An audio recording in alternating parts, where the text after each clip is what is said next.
This is CNN, a service of Turner Broadcasting System.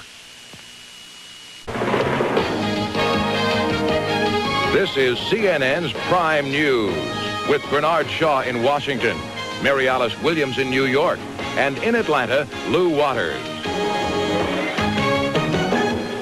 A heroic skydiver has learned that the bonus for bravery is grand, 10 grand in fact. Today in New York, Gregory Robertson was rewarded for plunging through the air to save a student in distress. CNN's Jeannie Mose has the story.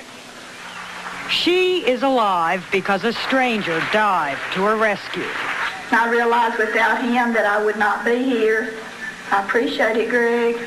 Okay. From her hospital bed in Abilene, Texas, Debbie Williams watched Greg Robertson get a gold medal and a $10,000 check from his employer at AT&T headquarters in New York.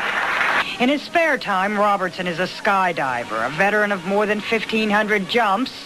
Last month, he was serving as a mid-air safety observer when he saw Debbie collide with another skydiver before they'd open their chutes.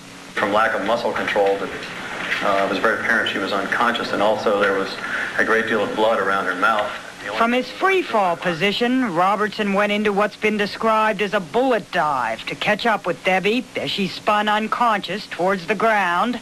He got to her reserve cord less than 10 seconds before she would have crashed into the Arizona desert. I pushed her into a sitting position so that her parachute would deploy cleanly off of her back, and pulled her ripcord, turned around and deployed my own as soon as I saw her getting extracted. Debbie landed on the ground unconscious and doesn't remember a thing about the jump. She is recovering from broken ribs and internal injuries. They want to know if you're ever going to go skydiving again. You know the answer to that, Greg. I'm not. Debbie was more or less a novice skydiver. The accident happened on her 56th jump. Her skydiver fiancé was on the ground watching. We're going to try something like sailing, something we can do together. It's a little safer. But Greg continues to jump. He says he plans to use part of his $10,000 award to pay off his motorcycle. I certainly do thank you a lot. Well, you're quite welcome, and you still owe me a beer.